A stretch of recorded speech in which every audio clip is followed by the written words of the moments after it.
स्वागत है आपका आपके अपने YouTube चैनल पर। अब तक हम मैथ्स के ऊपर आपके लिए बेसिक वीडियोस अपलोड कर चुके हैं। हमने आपसे कहा था कि इंग्लिश के ऊपर भी हम वीडियो बनाएंगे। तो आज से हम इंग्लिश के ऊपर वीडियोस बनाना भी शुरू कर रहे हैं। स्टूडेंट के लिए ग्रामर जो रहती है, ग्रामर वो बहुत ही बेसिक प्रॉब्लम है। कुछ बच्चे ऐसे होंगे जिन्हें इंग्लिश की बहुत ही ज्यादा प्रॉब्लम है, तो कुछ ऐसे भी होंगे जिनकी इंग्लिश अच्छी खासी है लेकिन उन्हें समझ नहीं आता कि कौन सी ग्रामर को किस तरह से हल किया जाता है या लिखा जाता है या समझा जाता है। तो आज से हम इंग्लिश की शुरुआत कर रहे हैं। जिस तरह से मैथ्स के बेसिक्स हम आपके लिए लेकर आए हैं, उसी तरह से अब इंग्लिश की भी एकदम स्टार्टिंग से शुरुआत करेंगे और इंग्लिश के वीडियो एकदम शुरुआत से बनाना शुरू करेंगे। और जब बात आती है इंग्लिश के वीडियो शुरू से बनाने की, तो सिर्फ एक ही बात जहन में हमें रखना पड़ती है, और वो ये कि इंग्लिश की शुरुआत जो हुई है वो हुई है टेंस से।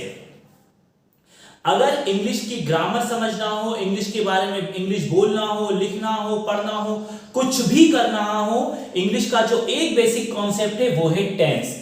अगर हमें टेंस आते हैं तो हर वाक्य जिसे अपन सेंटेंस बोलते हैं उसे हम पढ़ सकते हैं, समझ सकते हैं और उसके बाद ही उसके बारे में कुछ कह सकते हैं, लिख सकते हैं। तो चाहे ग्रामर पढ़नी हो, चाहे इंग्लिश पढ़ना हो, चाहे इंग्लिश बोलना हो, कुछ भी करना हो, सबसे पहले अगर हमें कुछ आने चाहिए तो वो होते हैं टेंस। अगर टेंस हमारे क्लियर है तो समझो हमारी इंग्लिश क्लियर है। तो इंग्लिश की शुरुआत के लिए जो सबसे जरूरी चीज है वो होती है टेंस। और आज से हमारे इंग्लिश के ऊपर जो वीडियोस शुरू हो रहे हैं उसमें सबसे पहले हम शुरू करेंगे टेंस से। हम पूरे टेंस को अच्छी तरह समझेंगे और जब आप टेंस पूरी अच्छी तरह से समझ जाएंगे तो आप देखेंगे आप इंग्लिश की ग्रामर को तो सॉल्व कर ही पा रहे हैं, मतलब इंग्लिश की ग्रामर तो हल कर ही पा रहे हैं, साथ ही साथ आप कोशिश करेंगे तो इंग्लिश बोलना भी शुरू कर देंगे। तो मैथ्स के वीडियोस आते रहेंगे, अब साथ में इंग्लिश के भी वीडियोस आएंगे। तो आज से हमारे पहले वीडियो की शुरुआत हम करने जा रहे हैं टेंस से। तो एंड तक वीडियो को देखिएगा और टेंस क्या होते हैं, कैसे लिखे जाते हैं, कैसे समझाए जाते हैं, सब कुछ हम बताते हैं अपने इस वीडियो में। तो चलिए शुरू करते हैं। सबसे पहले टेंस। टेंस क्या होते हैं? टेंस एक प्रकार से हमारा जीवन है, जीवन पर निर्धारित होते हैं ये टेंस। टेंस को तीन भागों में बांटा गया है। पहला है प्रेजेंट, फिर पास्ट और फिर फ्यूचर। अब हमारे किस तरह से जीवन पर किस तरह से बेस्ड है ये? प्रेजेंट यानी हिंदी में बोलेंगे हम वर्तमान, पास्ट यानी भूतकाल और फ्यूचर यानी भविष्यकाल, है ना। काल कहा जाता है, साथ में काल लगाया जाता है। टेंस का मतलब ही होता है काल, ठीक है ना, अलग चीज तरीके से बताया जाता है। अब पास्ट मतलब जो समय बीत गया, जो चीज हो चुकी है उसके बारे में जब बोला जाता है तो बात होती है पास्ट की, जिसे हम भूतकाल बोलते हैं, ठीक है। अब अगर बात होती है आगे जो फ्यूचर आने वाला है उसकी बात करेंगे तो वो होता है भविष्य, जिसको हम इंग्लिश में बोलते हैं फ्यूचर। और जो टाइम ये चल रहा है वो कहलाता है हमारा प्रेजेंट। अगर मैं एक सिंपल सा एग्जांपल दूं, जब मैंने इस वीडियो की शुरुआत की थी, जो मैं बता चुका हूं वो हो चुका है पास्ट, जो मैं बताने वाला हूं वो होगा फ्यूचर, और जो मैं अभी तुम्हें पढ़ा रहा हूं वो कहलाता है प्रेजेंट। तो टेंस को इन टोटल तीन भागों में बांटा गया। ये तीन भाग ही हमारे जीवन है। जो बीत गया वो हमारा पास्ट, जो जी रहे हैं वो हमारा वर्तमान, और जो आएगा वो हमारा भविष्य। तो ये तीनों चीजों के बारे में आपको समझाया गया है टेंस में, ठीक है ना। तो टेंस के तीन नाम हैं, प्रेजेंट, पास्ट और फ्यूचर। अब ये टेंस को चार, और हर टेंस को टोटल चार भागों में बांटा गया है। अब ये चार भाग कौन से हैं? तो पहले भाग का नाम है सिंपल, दूसरे का नाम है कंटिन्यूअस, तीसरे का नाम है परफेक्ट, और चौथे का नाम है पीसी, यानी कि दोनों को मिलाकर बनाए परफेक्ट कंटिन्यू, और इन सब के आगे लग जाता है टेंस।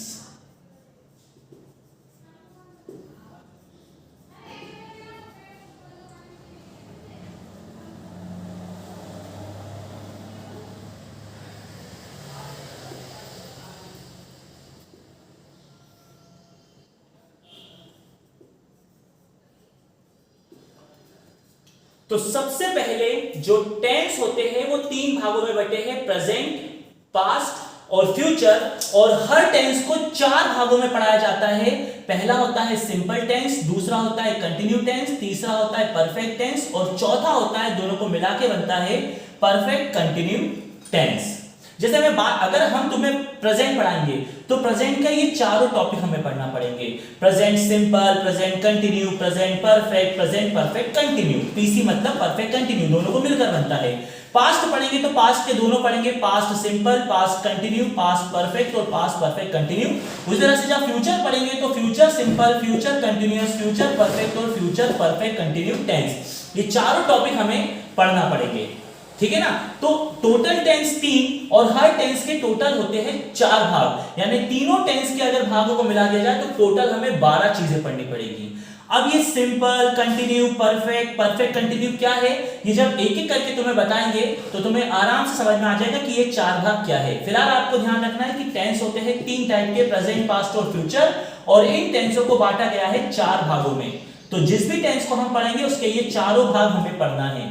कैसे पढ़ना है, क्या पढ़ना है, जब इसके बारे में शुरू करेंगे तो वो भी आपको बताएंगे। फिलहाल आपको ध्यान रखना है simple tense, continuous tense, perfect tense और परफेक्ट कंटीन्यू टेंस, ये तीनों टेंसों के 4 भाग हैं जिनके बारे में हमें पता रखना है और जिनके बारे में हमें जानना है। अब इसकी बात करते हैं। अब एक सिंपल सी बात है, जिस तरह से, अच्छा ये 4 टेंस का जो बताया गया है वो 4 टेंस का मतलब क्यों है, क्यों 4 भागों में बांटा गया है, तो मैं एक बहुत सिंपल सा सेंटेंस तुम्हारे लिए लेता हूं कि हम अपनी बातों को कुछ इस तरह से करते हैं कि हमने बोला मोहन स्कूल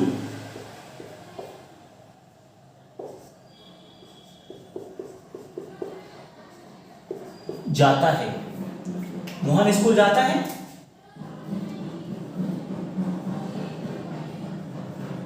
मोहन स्कूल जा रहा है,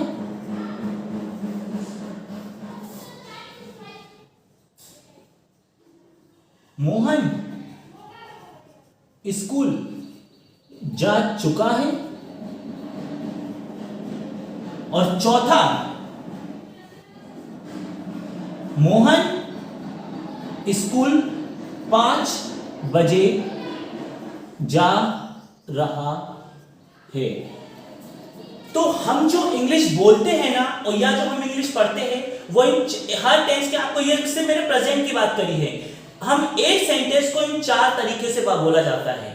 तो इन 4 तरीकों के लिए ही वो 4 तरीके बने हैं, सिंपल, कंटीन्यूअस, परफेक्ट और परफेक्ट कंटीन्यू टेंस जो बने हैं ना वो। जैसे एक ही बात को 4 तरीके से बोला जाता है, मोहन स्कूल जाता है, मोहन स्कूल जा रहा है, मोहन स्कूल जा चुका है, और मोहन 5 बजे स्कूल जा रहा है। तो वो जो 4 भागों में बांटा गया है ना, वो एक सेंटेंस को 4 भागों में बनाया गया है, इसीलिए वो 4 भागों में बांटा गया है। उसका यूज कैसे करना है, जब हम उसके बारे में पढ़ना शुरू करेंगे तो हम आपको बताएंगे। अभी हम सिर्फ आपको बेसिक समझा रहे हैं कि वो जो 4 भाग है ना, वो ये 4 शब्दों पे, तुम पढ़ लो ये सेंटेंस को, तुम्हें समझ में आ जाएगा। एक में जाता है, जा रहा है, जा चुका है, और 5 बजे जा रहा है। बस वो ये चीजें ही हमें समझना है। अभी हमने सिर्फ प्रेजेंट की बात करी है, ऐसे ही हम पास्ट में बात करेंगे तो सब में था लग जाएगा, जाता था, जा रहा था, सब में। और जब फ्यूचर में जाएंगे तो जाएगा, जा रहा होगा, गा लग जाएगा। तो अलग अलग टेंस की बात अलग अलग तरीके से की जाएगी। जब प्रेजेंट में होते हैं तो हर बात हे में चलती है, जब पास्ट में रहते हैं तो हर बात थे में चली जाती है, था में, और जब फ्यूचर में रहते हैं तो हर बात गा में चली जाती है। मोहन स्कूल जाता है, मोहन स्कूल जाता था, मोहन स्कूल जाएगा। हर टेंस को अलग अलग तरीके से आपको समझाया गया है। इसी तरह से इंग्लिश को भी अगर हम इंग्लिश कब बोल पाते हैं, जब हम इन टेंसेस को समझ जाते हैं, इनके मतलब को समझ जाते हैं, तो आराम से इंग्लिश को अगर हम कोशिश करें तो बोल भी सकते हैं। और जो ग्रामर के सेंटेंस हमारे पास आते हैं, अगर हम उनको पढ़े और उसको पढ़कर हिंदी में कन्वर्ट कर पाए तो हमें अपने आप समझ में आ जाता है कि ग्रामर को किस तरीके से करना है। ठीक है ना। तो ये 4 भाग उसके बारे में हम पढ़ेंगे। अब एक मेन चीज, जैसे मैथ्स फॉर्मूलों पर बनी हुई है, वैसे इंग्लिश का एकमात्र फॉर्मूला है जो हमें ध्यान रखना है, subject plus helping verb plus verb plus object and plus other. ये आपको ध्यान रखना है, ये इंग्लिश का फॉर्मूला है। इंग्लिश का ये एकमात्र फॉर्मूला है जिसको अगर हम समझ गए तो इंग्लिश के जो सेंटेंस होते हैं ना, हिंदी से इंग्लिश में हम बनाते और सोचते बोलते आराम से बना सकते, एकमात्र ये फॉर्मूला है। बस एकमात्र ये फॉर्मूला आपको आ गया। ये फॉर्मूला जब मैं आपको ये हर टेंस के बारे में समझाऊंगा तो ये फॉर्मूला हर जगह लिख के बताऊंगा। अभी सिर्फ बेसिक नॉलेज दे रहा हूं और बता रहा हूं कि इंग्लिश क्या है, इसलिए तुम्हारे सामने अभी इसको एक्सप्लेन करा है। अब ये चीज क्या होती है, फॉर एग्जाम्पल एक सेंटेंस में लिखता हूं कि राहुल, एक सेंटेंस लिखते हैं, इसको ये पेन दिक्कत कर रहा है, इससे लिखते हैं राहुल पढ़ाई घर में कर रहा है। एक सेंटेंस लिया समझाने के लिए। अब सबसे पहले आता है सब्जेक्ट। तो सब्जेक्ट क्या होता है?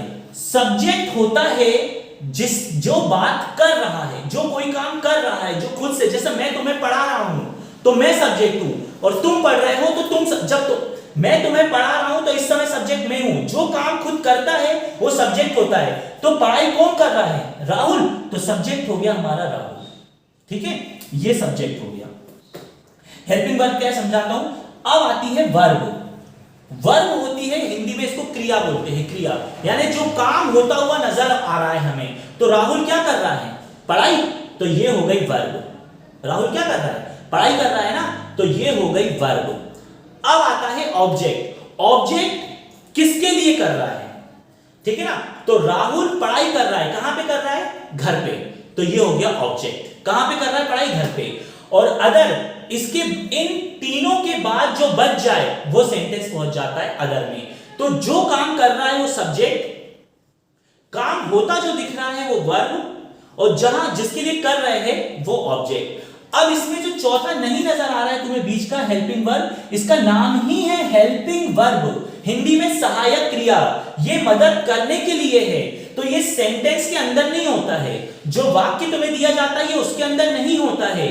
इसका इस्तेमाल अलग से करना पड़ता है। और जिस तरह से हर टेंस के जो 4 भाग है ना, तो जिस भी टेंस को पढ़ोगे हर टेंस की अपनी एक हेल्पिंग वर्ब होती है। यही हमें टेंस के बारे में बताती है। तो यही हमें ये बताती है कि उस सेंटेंस को हमें किस तरीके से लेना है। जो भी, जैसे राहुल पढ़ाई कर रहा है, तो अब इसकी अपनी एक पहचान जो होगी वो हेल्पिंग वर्ब से होगी।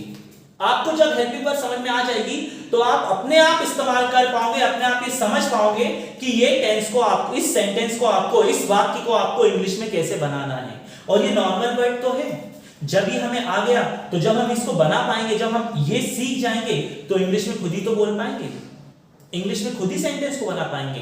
ग्रामर में अगर कोई वर्ड हमारे पास आया तो अपने आप उस वर्ड को हम इंग्लिश में ट्रांसफर कर पाएंगे। तो ये एकमात्र फॉर्मूला आपको ध्यान रखना है, subject plus helping verb plus verb plus object और प्लस अदर। ये मैं अभी बहुत एक्सप्लेन करूंगा जब हर टेंस के बारे में पढ़ाऊंगा तुम्हें। तो टेंस, मैं इंग्लिश की स्टार्टिंग, टेंस के 3 भाग, प्रेजेंट, पास्ट और फ्यूचर। और हर टेंस के कितने भाग? 4 भाग, सिंपल, कंटिन्यूअस, परफेक्ट और परफेक्ट कंटिन्यूअस, ये 4 भाग। और जिस भी टेंस के बारे में हम पढ़ेंगे तो उसके चारों भागों को हम पढ़ेंगे। ठीक है, तो ये है इंग्लिश का बेसिक फॉर्मूला। जो हमें आ गया तो समझो हमने सेंटेंस बना दिया। तो सबसे पहला टेंस जो हम शुरू करेंगे वो होगा प्रेजेंट। प्रेजेंट के आपको चारों टेंस जो है वो पढ़ाए जाएंगे, उसके बाद पास्ट, उसके बाद फ्यूचर। धीरे धीरे करके आप चैनल से जुड़े रहिएगा, वीडियोस को देखते रहेगा। धीरे धीरे करके हर वीडियोस में आपको थोड़ी जानकारी इंग्लिश की देते जाएंगे। वीडियोस को ढंग से देखेंगे और धीरे धीरे सीखते जाएंगे। एक ही बार में सब सिखा दूंगा तो उससे काम नहीं चलेगा। धीरे धीरे आप वीडियोस से जुड़े रहेंगे तो धीरे धीरे आपको उसकी जानकारी मिलती जाएगी, चीजों के बारे में पता चलता जाएगा। अभी हमें इसमें बहुत सारी चीजों को समझना है। अभी हमको समझना है ये वर्ब क्या होती है। वर्ब जो काम कर रहा है ना, जिसमें से पढ़ाई, तो वर्ब। अब वर्ब क्या होती है? हेल्पिंग वर्ब तो मैंने बता दिया, हर टेंस के हिसाब से अलग अलग आएगी। सब्जेक्ट्स के लिए कोई दिक्कत नहीं है, जो काम कर रहा है वो सब्जेक्ट, ऑब्जेक्ट की दिक्कत नहीं है, जिसके लिए हो रहा है वो ऑब्जेक्ट। पर वर्ब हमें समझना पड़ेगी कि वर्ब होती क्या है। तो वर्ब के बारे में भी समझ लेते हैं।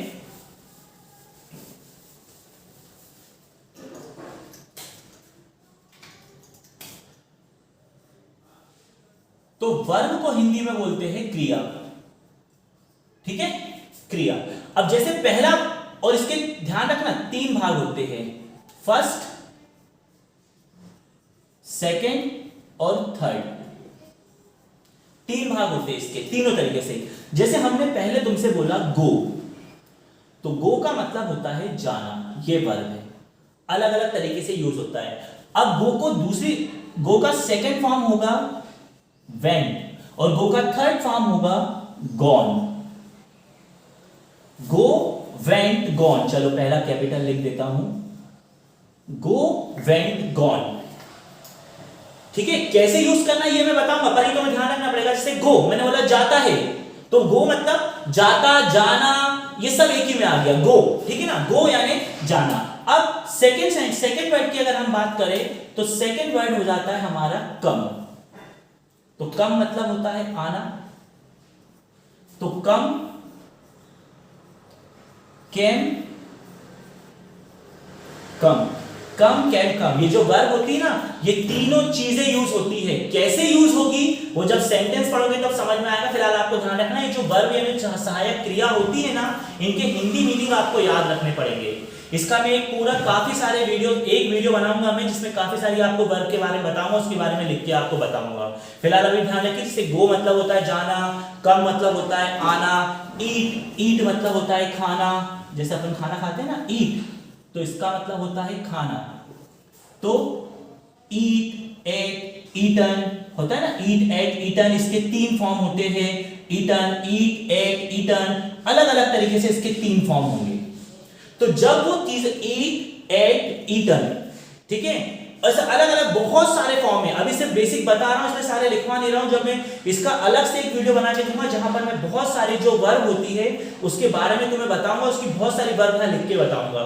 और जब इंग्लिश के सेंटेंस हम बनाना शुरू करेंगे, तो वहां पर उसके मीनिंग भी बताता जाऊंगा, तो उससे धीरे धीरे तुम्हें नॉलेज होता रहेगा। फिलहाल अभी सिर्फ समझाना चाह रहा था कि जो वर्ब होती है इसके 3 फॉर्म होते हैं, जैसे गो मतलब जाना, कम मतलब आना, और ईट मतलब खाना, ईट, एट, ईटन, इसके भी अलग अलग 3 भाग होते हैं।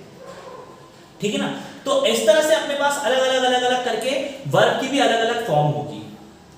वर्ब अलग अलग वर्ब होगा, हेल्पिंग वर्ब तो हर सेंटेंस के साथ अलग होगी, सब्जेक्ट उसी में रहता है, ऑब्जेक्ट उसी में रहता है, पर सबसे मेन इस वर्ब को समझना जरूरी है। वर्ब की 3 फॉर्म होती है, कैसे यूज होगी वो हम तुम्हें बताएंगे जब इसको पढ़ाएंगे। तो एक वीडियो पूरा बनाऊंगा जिसमें बहुत सारी वर्ब यानी क्रियाएं के तीनों फॉर्म में तुम्हें लिखकर बताऊंगा। बहुत सारे, आना, जाना, खाना, रहना, पढ़ना, सोना, जागना, ये सब वर्ब है। जहां पर आपको कोई क्रिया का मतलब ही क्या होता है, जहां पर आपको कोई काम होता नजर आ रहा है वही तो आपकी क्रिया है ना, उसी को अपन वर्ब बोलते हैं। तो जैसे जैसे अलग अलग वर्ब का इस्तेमाल होगा वैसे वैसे आपको बताते जाएंगे। अब अदर चीज जो इसमें यूज होती है, एक और चीज जो इसमें मेनली यूज होती है, जिसका हमें बहुत ध्यान रखना है, और वो है इसके सेंटेंस को पहचानने वाले वर्ड। खैर वो तो मैं सेंटेंस के साथ बताता जाऊंगा। खैर इतनी चीजों के साथ हमारा पहला वीडियो जो बनेगा, फर्स्ट वीडियो जो हमारा बनेगा, वो होगा प्रेजेंट टेंस पे। और इसके 4 भाग होंगे, वही जैसा कि बताया था, सिंपल, कंटिन्यूअस, परफेक्ट और परफेक्ट कंटिन्यू।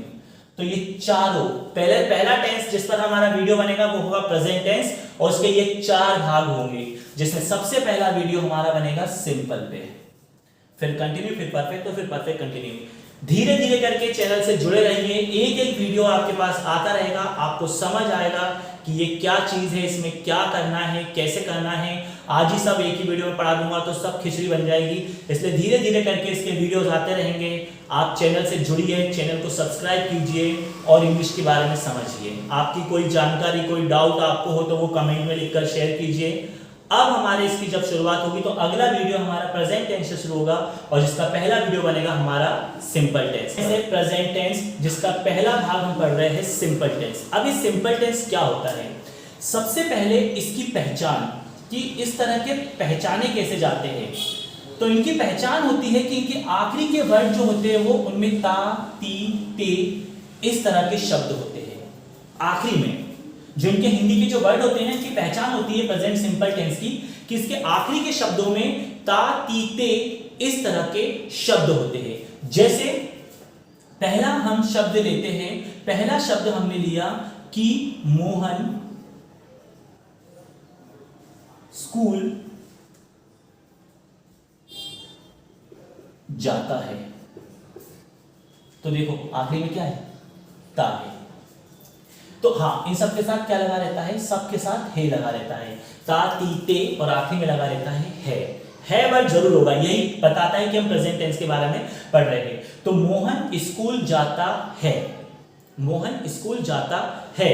अब मोहन स्कूल जाता है तो मैंने बताया था तुम्हें सबसे पहले इसके लिए आपको याद रखना है फॉर्मूला इंग्लिश का, तो सब्जेक्ट। अब आपको मैं बता दूं, मैंने जब इसका फॉर्मूला एक्सप्लेन किया था, subject plus helping verb plus verb plus object plus other, ये आपको समझाया था। तो यहां एक चीज बताना चाहता हूं कि प्रेजेंट सिंपल टेंस में हेल्पिंग वर्ब का इस्तेमाल नहीं होता है। प्रेजेंट सिंपल टेंस जो होता है, इसका प्रेजेंट टेंस का जो पहला भाग होता है सिंपल टेंस, इसमें हेल्पिंग वर्ब नहीं आती है। यानी इसका सिंपल फॉर्मूला बन गया subject plus verb plus object और प्लस अदर। अब सब्जेक्ट, इसमें सब्जेक्ट कौन है, मोहन। तो सबसे पहले बात हुई मोहन की, तो मोहन आ गया, मोहन। अब वर्ब, वर्ब है जाना, जाना, ठीक है ना, तो गो, ठीक है, मोहन गो। अब आता है ऑब्जेक्ट, कहां जा रहा है, ऑब्जेक्ट किसके लिए कर रहा है, तो मोहन जा रहा है, कहां जा रहा है, स्कूल, तो ये ऑब्जेक्ट है, तो मोहन गो टू स्कूल, ठीक है, बस ये खत्म, मोहन गो टू स्कूल। अब इसमें एक चीज है, ये बताई जाती है कि जो प्रेजेंट सिंपल होता है उसमें गोज हो जाता है, गो की जगह हम गोज बोलते हैं। वो चीजें मैं बाद में एक्सप्लेन करूंगा, अभी मैं सिंपल तुम्हें एक चीज सिखाना चाह रहा हूं। नहीं तो इसकी जो जब हम इसको जनरली बोला जाता है तो मोहन गोज टू स्कूल होता है, गोज तो वो एक अलग चीज होती है, उसके बारे में बाद में एक्सप्लेन करूंगा। अभी मैं एक बहुत सिंपल सी भाषा से तुम्हें सिखाना चाह रहा हूं। तो सिर्फ इतना बताना चाह रहा हूं कि प्रेजेंट का जो पहला भाग है सिंपल टेंस हम पढ़ रहे हैं, उसकी पहचान होती है आखिरी में होता है ता, ती, ते और साथ में है लगा रहता है जरूर होगा। जाता है, जाती है, खेलता है, खेलती है, कूदता है, कूदती है, खाता है, पीती है, सोता है, जो भी वर्ड होगा उसके साथ है लगा रहेगा। और इसमें हेल्पिंग वर्ब नहीं होती। हेल्पिंग वर्ब मतलब जो बाहर से मदद करती वो इसके अंदर नहीं होती है। इसके अंदर सिंपल मोहन स्कूल जाता है, subject plus verb plus object plus other. Subject कौन है इसमें, मोहन। इसमें वर्ब क्या हुई, जाना, जाना को बोलेंगे गो।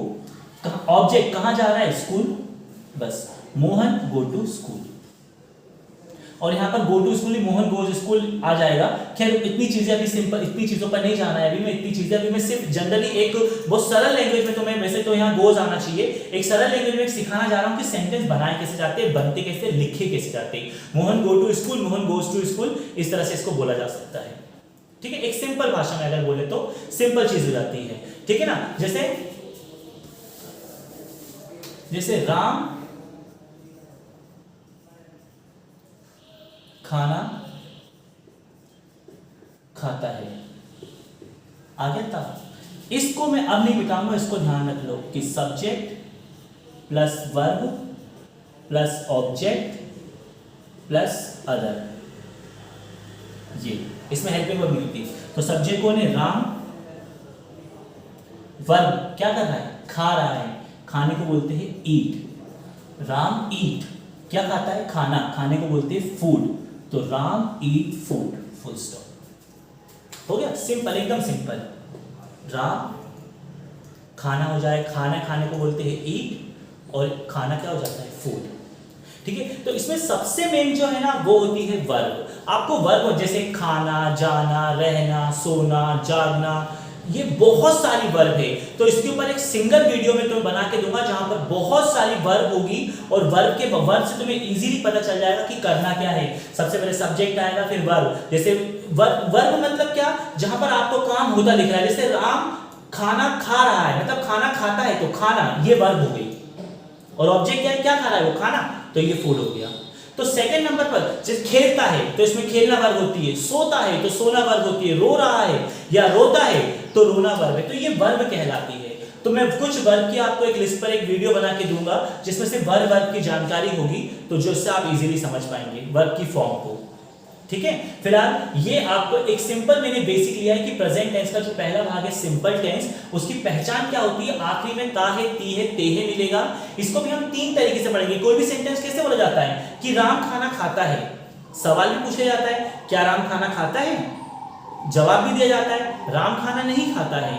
तो एक होता है प्रश्नवाचक इंट्रोगेटिव, एक होता है निगेटिव जिसमें ग्रामर में हमसे इंट्रोगेटिव और निगेटिव पूछे जाते हैं ना, जो वो इसी में से बनते हैं। तो इसी का इंट्रोगेटिव जिसमें प्रश्नवाचक होगा, इसी का निगेटिव जिसमें नकारात्मक हो गया, है ना, दोनों तीनों चीजें होगी। तो ये एक सिंपल बेसिक है। तो ये एक सिंपल वीडियो आज मैं आपके सामने इसको मैंने दिया है। इस सिंपल वीडियो को आप देखिए, इसके आगे के वीडियोस आप लोगों के लिए बनाएंगे और आपको डिटेल में बताया जाएगा एक एक चीज के बारे में। अगला वीडियो होगा जहां पर मैं इसके बारे में, इसका इंट्रोगेटिव निगेटिव सारा आपके सामने लेकर आऊंगा, कंप्लीट एक बनाऊंगा। आज का ये पहला वीडियो आपको समझाने के लिए था, एग्जाम्पल के लिए था, जिससे आप समझ पाए। तो इसको पढ़कर समझकर इजीली समझना और चैनल से जुड़े रहना, ताकि जब मैं अगला इसके लिए भेजूंगा तो समझ में आ जाएगा आपको। मैथ्स के वीडियोस भी आते रहेंगे, इंग्लिश के वीडियोस भी आते रहेंगे। चैनल को सब्सक्राइब करो और पसंद आए वीडियो तो लाइक करो। ठीक है, धन्यवाद।